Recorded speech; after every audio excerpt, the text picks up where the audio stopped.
What is up, everybody? Happy Tuesday. Welcome into an all-new episode of the PackADay podcast. I am your host, Andy Herman. You can follow me on Twitter at Andy Herman NFL. It is a fun day today because it is not every day we get to talk about a trade, much less a quarterback trade. But here we are. The Packers make a trade for a quarterback, Malik Willis from the Tennessee Titans. And I think this is a really fun topic because you have this young quarterback. Can he be the backup right away? What does he bring to the table? He has a lot of upside. There's still a lot of things that he needs to work on. How does this affect the quarterback room with Sean Clifford and Michael Pratt? We had some interesting reports from both Bill Huber and Rob Demovsky that I want to get to. How does this affect the rest of the 53-man roster projection? All of this is really, really fun. But of course, the crux of this is going to be about Malik Willis and what he can bring to the Green Bay Packers. Now, before we get there, if you have yet to check out the Autograph app, make sure to do so. In fact, my very first breaking news piece, my first take on Malik Willis was over on Autograph.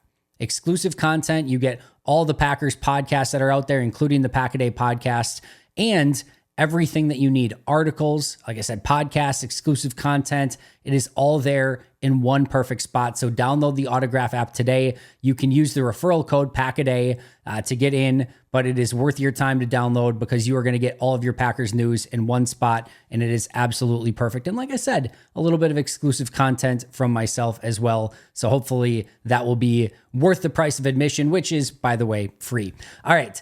Let's talk about Malik Willis because this is a very interesting transaction for the Green Bay Packers. Let's get through the logistics of it first.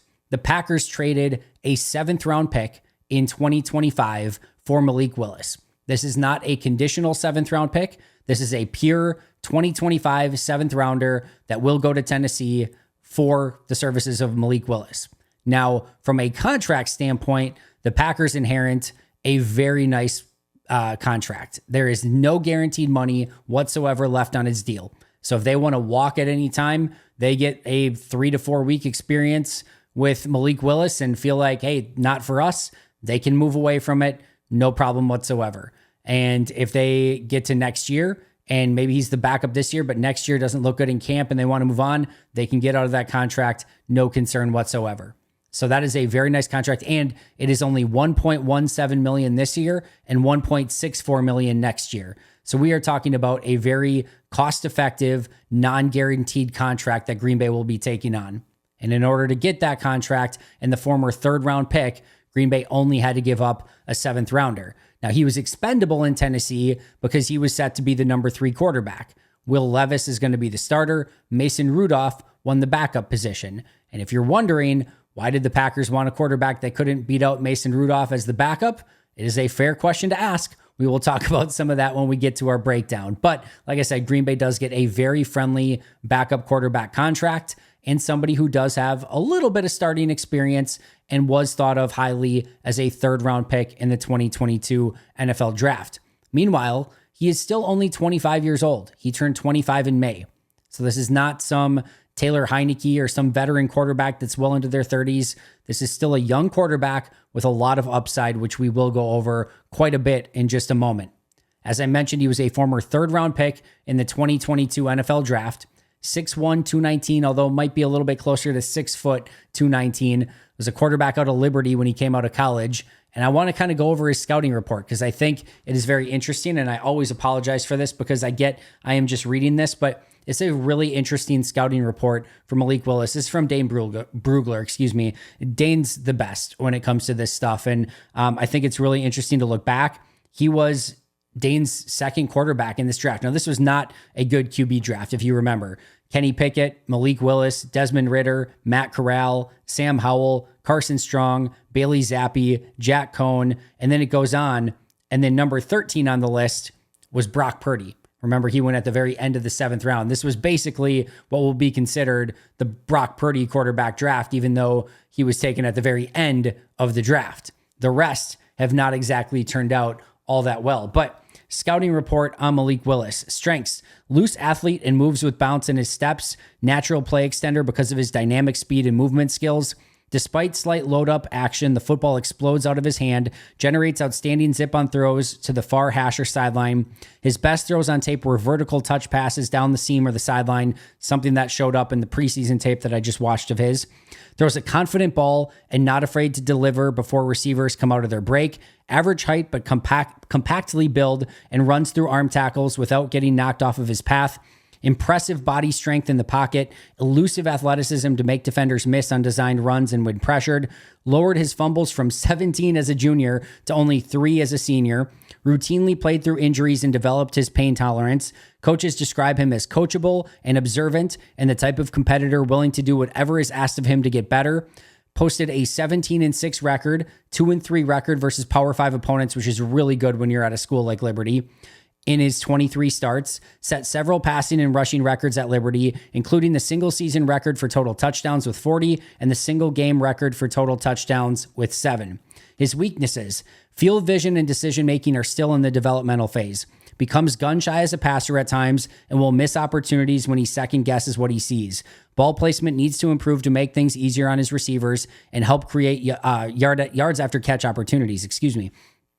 Stares down targets and played in an offense that relied on pre-snap decisions. Footwork is raw and leads to him throwing from an unbalanced base. Spotty pocket presence and tends to drift into pressure. Late to locate where the heat is coming from. Ability to create can be a double-edged sword, and he must learn when to cut his losses to avoid the negative plays. Will take unnecessary hits. That's something that also showed up, although more on his 2022 tape in the very limited amount that he played. It will take unnecessary hits, and long-term durability could become a concern. Missed one game and wore a protective brace the rest of the season after dislocating his left elbow in September of 2020. The summary: a 2-year starter at Liberty, Willis was the ignition switch in head coach Hugh Freeze's defined passing game and in zone read scheme.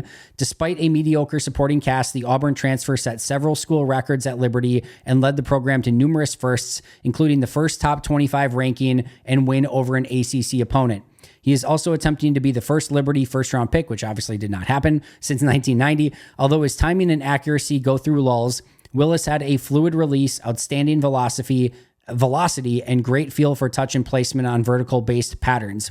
With his escapability and body strength, the backfield was his playground, but he struggles to recognize pressures and takes too many sacks. More on that in just a moment. He was equally responsible for finishing number 1 in the FBS with 51 sacks in 2021. Overall, Willis needs time to mature his anticipation, vision, and placement, but he has the potential to be a dynamic NFL playmaker because of his natural athleticism, arm talent, and intangibles. He will likely need a redshirt year before seriously competing for an NFL starting role.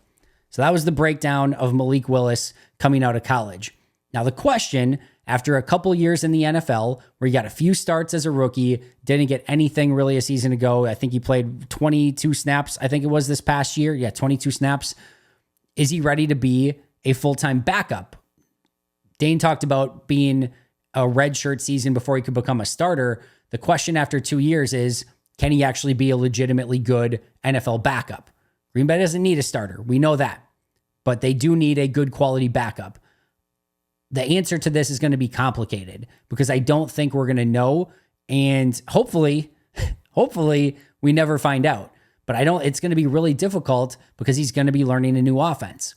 And that's one of the really tricky aspects of this is, will he be the number 2 quarterback in Green Bay? I think the odds are yes. I'll just get the Bill Huber report out of this right away. He reports, per his article over on Sports Illustrated, that it is expected the Packers will release Sean Clifford. So that's the news that he is hearing. Sean Clifford will be released. Whether he comes back to the practice squad or not, that remains to be seen. But per Bill Huber, Sean Clifford will be released. They were, or at least per his reporting, a little bit less sure of what will happen with Michael Pratt. But regardless, it seems like this would be a move to make him the backup quarterback in Green Bay.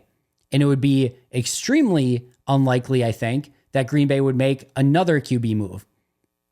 Could they theoretically make a trade for Taylor Heineke and have Heineke be the 2 and then Malik Willis be the developmental 3? Sure. Do I see that happening? I don't. I think when you trade any sort of draft compensation for a quarterback at cutdown time, you're making some sort of investment that they are probably the backup QB. And I think just, again, some experience in the league, former third round pick, talent is there. I think they probably develop him. And we'll kind of go over what that discussion and decision looks like a little bit more towards the end, but he's likely to be the backup QB. But the bigger question then is, can he be the backup quarterback in week 1? I think the answer is probably yes. I mean, we've seen wasn't Josh Dobbs acquired from Arizona last year and then like immediately got in the game and started playing right away. In fact, I think that was like his best game of the year last year for Minnesota.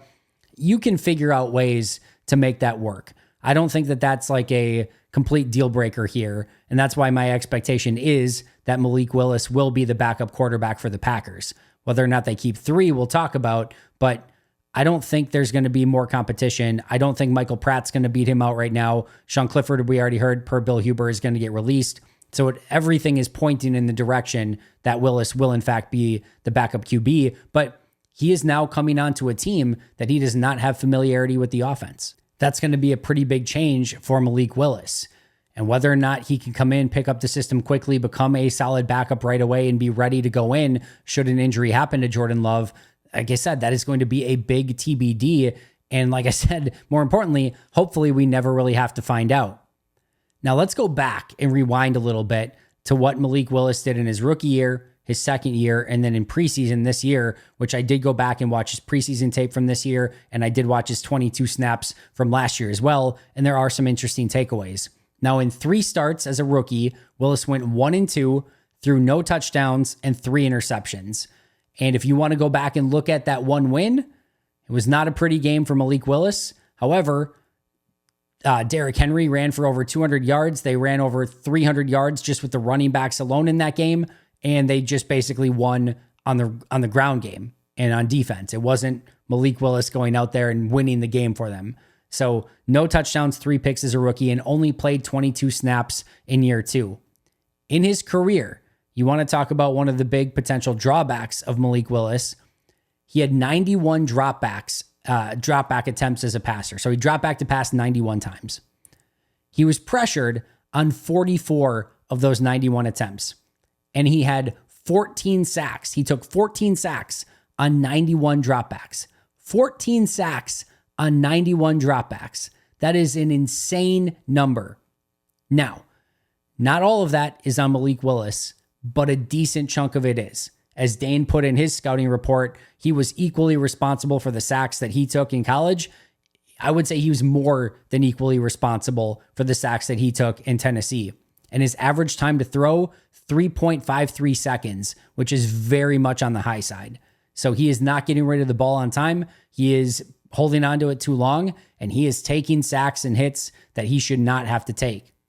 So now he's only had 91 career dropbacks. That is not a huge sample size, and he is still a developmental quarterback. And as a rookie, he was never really expected to get out on the field. He was never going to be ready as a rookie.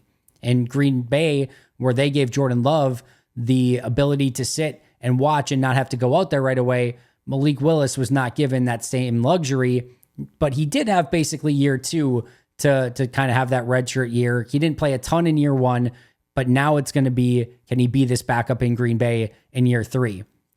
Now in 2024, in the preseason, he improved on a lot of these numbers quite a bit. Now, a lot of this was against backups and third stringers, but he was also working with a lot of backups and third stringers. His preseason 2024 stats, just again from these last 3 games, 20 of 27 passing, 205 yards, 2 touchdowns, 1 interception. The 1 pick was a pretty darn good layered throw to his tight end. The linebacker's underneath it. He gets it up and over the linebacker. Now the tight end has to go up and jump for it and catch it over his head, but it hits him in the hands.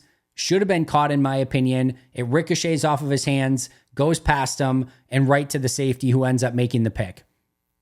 It's maybe a slight force, but to me, how I would grade this is it was a catchable pass, and the tight end is the one that was more responsible for the interception. Would have been a bit of a tough catch for the tight end, but nothing that you would consider like impossible or that he shouldn't come down with it. That to me was a pretty clear drop. And that was the only place where Willis could have placed that ball to give his tight end a chance. because he had to get it up and over the linebacker. And he did. He got it to him. Tight end made the jumping play. It just went off his hands and ended in the interception. So wouldn't put a ton of blame on that pick for Willis. He was also 2 of 2 on passes over 20 yards for 58 yards total. He had 11 rushing attempts for 101 yards. He had 4 runs of over 10 yards. And he was 5 of 6 for 77 yards and 2 touchdowns against the blitz. Kudos to Zach Cruz and Zach Jacobson for putting those numbers together and posting them out on Twitter. Per PFF, he dropped back 36 times. He was pressured on 13 of those dropbacks. He was sacked 5 times, so it's still a very high amount. 5 sacks on only 36 dropbacks. That's something he's going to have to clean up. He only scrambled 4 times, so it wasn't something that he was looking to scramble at all times. I think that's a better number for him. And that time to throw went from 3.53 seconds to 3.07 seconds. So he cut down almost a half a second on his time to throw. Now, it's still a little bit on the higher end. You'd like that to be around 2.75 or even lower, but he did make a significant improvement in getting rid of the ball quicker and making sure that hopefully he's not taking as many hits and as many sacks as he kind of evolves as a passer and gets a little bit more comfortable in the pocket. His PFF grade in preseason was a 78.0. Now, here's what I noticed on tape. The first thing, going back to college and what you've seen already, and especially this preseason, go watch the Saints highlights for Malik Willis just from a couple days ago, basically.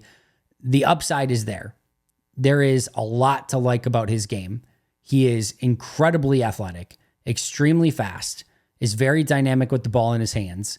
His arm is very live. He can hit all layers of the field, meaning from an arm talent standpoint. He can absolutely sling it, and he makes some really impressive throws. There's a throw where he is thrown to his left side, probably 30-some yards downfield, and just hits his receiver, like basically threw open his wide receiver. Receiver's not open. He threw him open, and the receiver makes the catch right along the sidelines. Just a beautiful rainbow throw. There's a pass deep down the right sideline where he hits his receiver in stride right down the right sideline for a touchdown. There's another play where there's in this past game, it's like a minute and a half left, 4th and 1, and he's looking for the slant on his left. And I think just based on instinct, he was going to take off running, but I think at the last second saw that the wide receiver got himself open and just ripped it, tight hole, tight window, I should say, and gets it on that slant, ends up being a touchdown for the game winner there. Just some really, really impressive stuff. The upside is very evident. You don't have to watch much to say, oh yeah, this is a very talented QB. But he is still very much a work in progress. There are times where guys are just wide open and he just flat misses it. So that's going to be something that he has to improve. His fundamentals and his technique need a lot of work. When he throws with a wide base, gets that arm action going, it looks really good, but his footwork gets wonky at times, and he's just going to have to be a lot more consistent with it, and that's where some of the accuracy issues will come with. But he did go this past offseason, 20 of 27 in preseason, and there's, again, the drop on the interception could have been 21 of 27, probably 230 yards with 2 touchdowns and no picks. It could have even been better. And again, he's rushing for over 100 yards on 11 attempts. Like, there's a lot to like here. But it is an interesting fit with Matt LaFleur in a couple different ways. Number one, if you talk about running some RPO stuff, having the athletic ability and hitting throws down the field and hitting throws up the seams, there's a lot of stuff that you can do with Malik Willis in this offense. On the other side, this is also an offense that you would ideally like to have a lot of rhythm and timing. And I don't know that he's quite there yet. The timing, the time to throw, he's going to hold on to it a little bit too long. This is an offense where you kind of want to get the ball out of your hand. And then as far as the accuracy of everything, well, of course, I mean, that goes with any offense, but this is a rhythm, timing, and accuracy style offense. And now Matt is not afraid to take shots. He's not afraid to run RPOs. And Malik is going to bring a different flavor of quarterback to the table. And I'll just be totally clear. I don't mind that whatsoever. I think sometimes having that running ability as a number 2 quarterback, it just gives you a little bit of that extra something where if you game plan for Jordan Love going into a game and then you get Malik Willis, that is a totally different experience. and you'd rather go against Malik Willis than Jordan Love. It's not like they're going to be like, oh my goodness, we got to go against Malik Willis. No, they're going to be probably happy that Jordan Love's not in there. But now you have a totally different QB that has the ability to really beat you with his legs, and a head coach that I don't think is going to be hesitant to utilize that skill set if needed. I do wonder how much it's not going to take Matt long to get a playbook in for Malik Willis that will help him, but I don't think it's an apples to apples offense. And that's always one of the interesting dynamics of a backup quarterback. Would you like a guy who's basically just like Jordan, so you can keep the offense exactly the same, and Malik comes in and just runs Jordan's offense the way that Jordan was running it, albeit likely to a much lesser extent, but at least you don't have to change the offense for everyone else? Or do you want a guy that can bring some dynamic playmaking to the table? You might have to change the offense up a little bit, but now you're dealing with a backup, but at least you've got a guy who can be a playmaker with his legs. That's a different beast. That's something different that you can go to and give you a leg up, even if the passing offense is going to be a little bit different with Malik at QB. And there are some things that definitely translate that he can do in this offense that I think he can do very well. And let me just say one more time, if it clicks, if he does settle down, and if this preseason was a sign of what is to come, Green Bay will have gotten an absolute steal in the 7th round. And this is the ultimate buy low. There were times in that draft class where Malik Heath was considered a early first-round pick. Dane Brugler had him as a first to second rounder, and I think the 32nd overall player in his draft class. And he ended up going round 3. But even if he's a 3rd-round pick, whatever it is, this is a complete buy low, low risk, high reward type of play. If he doesn't turn out, I don't think that they lost anything by going with Malik Willis over Sean Clifford. Now, whether or not they keep Michael Pratt, and I don't think Michael Pratt, I don't know. I honestly don't know. I'm going to still put Michael Pratt on the 53. We'll talk about that in just a moment. But could they release him? Could he get claimed? Maybe. I don't know. You have to remember, he was a late 7th round pick. Nobody drafted him. And if Green Bay, right? Let's just think through this for a second. If Green Bay, who is unbelievable, at developing quarterbacks and has Tom Clements as their QB coach, if he gets to Green Bay as a late 7th and Green Bay says, now we're good, are other teams going to want to claim him? If Green Bay says, nah, give me Malik Willis instead, are other teams going to want to claim him? Even if they were liking some of the stuff that they saw, that will be a bit of a red flag that the Packers, with no apparent backup quarterback and a player that they drafted when Goody does not give up on draft picks, if they said, now we're good, if anyone wants him, they can claim him, we're going to be fine, I think other teams almost look at that and be like, yeah, we're not going to claim that guy. He didn't even make it in Green Bay, who is known for developing these guys and will not usually release draft picks. And that's after nobody wanted him through almost the entirety of the draft to begin with. He was this close to being a UDFA. So if he makes it, or I should say if he does in fact get cut, other teams will look at that and say, yeah, we passed on him in the draft. Green Bay didn't keep him. They didn't want to develop him. Are we really going to claim him and put him on our 53? I think there's probably a chance that you get him back on the practice squad. But this is all a very interesting scenario for how Green Bay wants to view this. And if they do release Michael Pratt and he gets claimed, I don't think that there is, again, a massive risk here. I think it's a bit of a bummer, of course, and hopefully you get him back on the practice squad. But they clearly thought that Malik Willis had the higher upside. And I don't necessarily disagree with that. I really don't. I think Malik Willis is a more talented overall player. I think Pratt might be able to be a longer term, better, maybe developmental pocket passer, but it's interesting. And Malik Willis does in fact have a little bit more of that experience. And it was very clear that Matt LaFleur was not happy with his backup quarterback situation.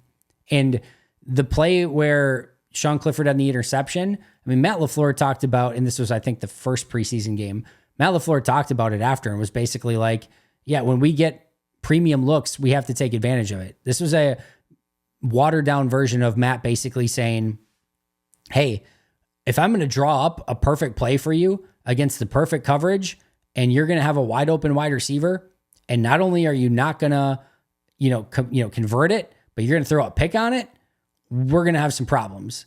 And you could tell just as the kind of like heck, from when we first asked him about Michael Pratt, he was like, yeah, he's drinking, water through a fire hose.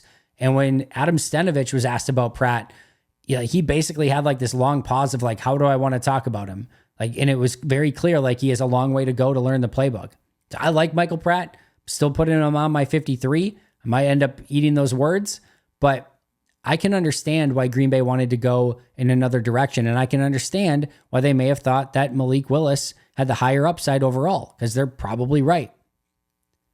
So the other things that I want to go over here is, if nothing else, and I tweeted this out, the Packers have 2 running quarterbacks in their first 2 weeks, Jalen Hurts and Anthony Richardson. Having Malik Willis on the roster will be a really nice addition to the scout team to begin with as they get ready for those 2 QBs. Now, they're going to have to give him a crash course on the Packers offense. So it's not like he can just run scout stuff. He's also going to have to learn this offense and be ready to be the backup quarterback should Green Bay need him. But he will provide a very unique look for this Packers defense to get ready for both Anthony Richardson and Jalen Hurts. So that is a very nice aspect of this. And then let me just kind of give you my overall reaction to this trade. And I know I've kind of been going through some of it already, but just speaking candidly, like this is an interesting move if I'm kind of looking at it in a roundabout way. I do kind of still see Willis as more of the developmental type. And again, I kind of feel like they have one of those in Michael Pratt on the roster. And I just said, I think Willis is maybe the better developmental of the two, but I'm not sure it's by a ton. So it is interesting to me that they went out and got a player that's a little bit more on the developmental side than on the, hey, he's completely a good backup at this point side. Now, here's what I would say overall. We've talked about this a lot. If you lose Jordan for an extended period, you're just screwed. You're just beyond screwed. The season's done. Malik Willis isn't going to save it. Ryan Tannehill's not going to save it. Taylor Heineke's not going to save it. Michael Pratt's not going to save it. It's just going to be done. And in that case, you go with a quarterback who has upside and you see if you can develop him through the remainder of the season. And Malik Willis certainly fits that description. So I get that entirely. But in a 4 to 6 game stretch, which we've talked about, can he go 2-2? Can he go 3-3? I'm not sure. There's 2 things that are clear to me here, though. Number one, Brian Gutekunst clearly felt some way about Malik Willis, probably in 2022 as a draftable quarterback, and felt like there was something there worth developing, and that a 7th round pick was more than fair compensation to go get him, bring him to Green Bay, and see if they can develop him in some way. And I completely understand that side of it, get it, and I don't mind it in any way, shape, or form. So that side of it makes total sense to me. And then the question becomes, and I think the conversation that you have with Matt at this point is, hey, this guy's probably a little bit more on the developmental side, but he's probably also further along than Michael Pratt, and he's just better than Sean Clifford. It's probably not the exact solution that you're looking for at backup QB, but do you think that you can build an offense for this unique playmaker that if Jordan Love goes down for 4 to 6 weeks, that you can go 2-2, 2-3, 3-3, whatever it might be, and build something in the meantime, while over the next couple years, we develop him and see what he can become? And if Matt says, yeah, I think I can. I think I can create an offense that makes sense for him. I think we can utilize him. I think he's an upgrade over Pratt. I think he's an upgrade over Clifford. And I think we can win some games with him in the situation where Jordan's out for 4 to 6. Then I think you say, all right, let's do the deal. And I can see a world in which all of that makes sense, where Goody gets a developmental guy, Matt gets somebody he feels like he can win with right now, at least at a decent level. And like I said, if you go out for 10 to 16 weeks or whatever it is for Jordan, your season's done anyway. So you're not game planning for that specific situation. You're game planning for the short-term injury. And I do think there's a chance that Malik Willis can be the guy that fills in. Matt gets creative with it. They lean on the defense. They lean on Josh Jacobs, and they go 2-2 in a 4-game stretch, or 3-3 in a 6-game stretch. So from that standpoint, it all makes sense. Does a little part of me wonder if, like, hey, you sure you just didn't want to go get a Taylor Heineke? Are you sure you just didn't want to go get somebody maybe with a little bit more experience? I feel that a little bit because I do think like Heineke's just like a perfect example, right? Of just go with Love, Heineke, and Pratt. You have your core starter, your backup that can go in and really be that, bridge quarterback for those 4 to 6 weeks. And then you've got the developmental guy in Michael Pratt. Like, to me, that makes perfect sense. Willis is a little bit more maybe too close to Michael Pratt for it to make total sense. But again, if you really look at it, I think you can understand where you get the developmental upside and you get a quarterback that Matt probably feels like is at least better than what they had. And that maybe is just a win all the way around. And hopefully Tom Clements and Matt LaFleur and everyone can develop him. He gets some time to sit behind Jordan Love, and he's still very young. And maybe you end up with a really talented QB that can be a legitimately good backup, and you got him for next to nothing. And like I said, buy low, high reward, very minimal risk. There's a lot to like about that aspect of it. Now, as far as how this is going to affect the rest of the 53-man roster, as Bill Huber reported, it means that Sean Clifford, per his report, is going to get released. Michael Pratt, less aware. As I mentioned earlier, I still have Michael Pratt on my 53. I still think there's enough upside there where you keep it, you try to develop it, and you see if he can just be the true developmental number 3 with Malik Willis being the number 2 in the meantime. Now, I mentioned a Rob Domofsky report on his 53. He mentioned that the expectation is that Marshawn Lloyd is going to go on IR designated to return. If that's the case, I still think Dylan might end up on IR designated to return, which means you only have 2 of those spots. So I have Lloyd and Dylan going on IR designated to return. I took Tyler Davis, who I had on IR designated to return, and just basically put him on IR, meaning he cannot return. I would have just said release him, but when you're injured, you have to put him on IR first and then figure out the injury settlement. So he just goes to IR, and you only keep 2 running backs on the roster. And I think they will call up a third. They might have to put 2 running backs on the practice squad, and maybe find one off of another team that, you can offer like, hey, you're going to get time and pulled up to the 53 for these first 4 weeks if you come sign with Green Bay. But maybe Ellis Merriweather gets the first couple weeks, and then whatever guy you claim or add to the practice squad from another team gets a couple weeks to be the number 3 up until Lloyd or Dylan are able to return. I don't feel super confident with this. And this, like I said the other day, the running back position is so hard because I have no idea what they're going to do with Dylan or Lloyd simply because of the injury issues, and we just don't know how severe they are.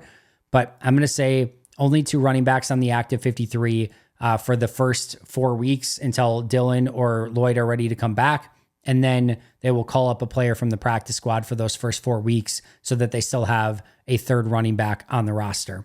So that is my changes to the 53-man roster based on how the Malik Willis trade affects it overall. Malik Willis on, Marshawn Lloyd off, Marshawn Lloyd to IR designated to return, Tyler Davis from IR designated to return to basically just off the roster / on injured reserve for the season.